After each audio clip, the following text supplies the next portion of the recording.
Hello, I am Minister Renee of Rebirth Ministries, and I want to thank you for joining us. I would like to share a brief word of encouragement to you today. As believers in Jesus Christ, our adversary, the devil, seeks to steal, kill, and destroy our lives and our faith in God through various trials and temptations daily. My question to you is, what attitude do you display when faced with various trials or difficult experiences? Do you question God, doubt His word, or murmur and complain?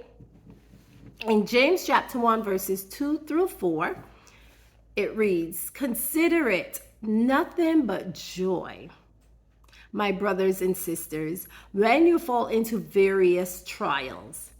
Be assured that the testing of your faith through experience produces endurance, leading to spiritual maturity and inner peace. And let endurance have its perfect result and do a thorough work so that you may be perfect and completely developed in your faith, lacking in nothing." Here, James, an apostle of Jesus Christ, is reminding the 12 tribes of Jewish believers scattered among the Gentiles, and also for us today, of the attitude we ought to maintain when we face these trials or temptation. The first verse says, "Consider it nothing but joy, my brothers and sisters, whenever you fall into various trials." Joy, huh?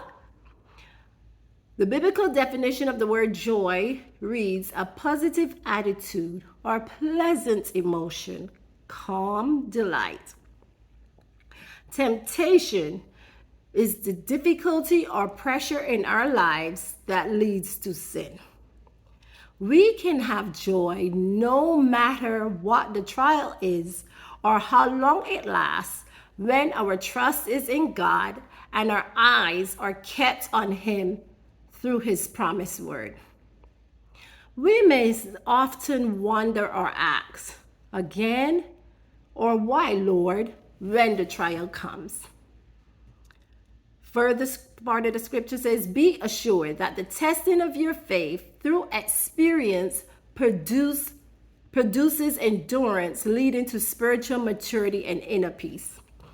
I believe God allows these experiences to try or prove our faith, meaning sometimes we can waver and doubt in the trials, especially when we cannot hear God or sense His presence. Also, it develops our ability to persevere while maintaining godliness. We all know we can become quite ungodly when trouble comes. Trials come to build our faith. Therefore, we're to be intentional to keep our focus on God, who is our ever-present help in the trial, giving us joy or inner peace, according to Psalms 46, verse 1. You can also read Ephesians chapter 6, verse 13.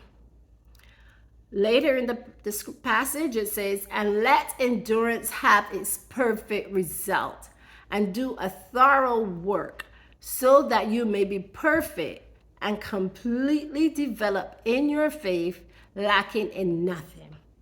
The word perfect here means an idea of maturity, sincere devotion to love God with a pure or undivided heart, where the fruit of righteousness is produced.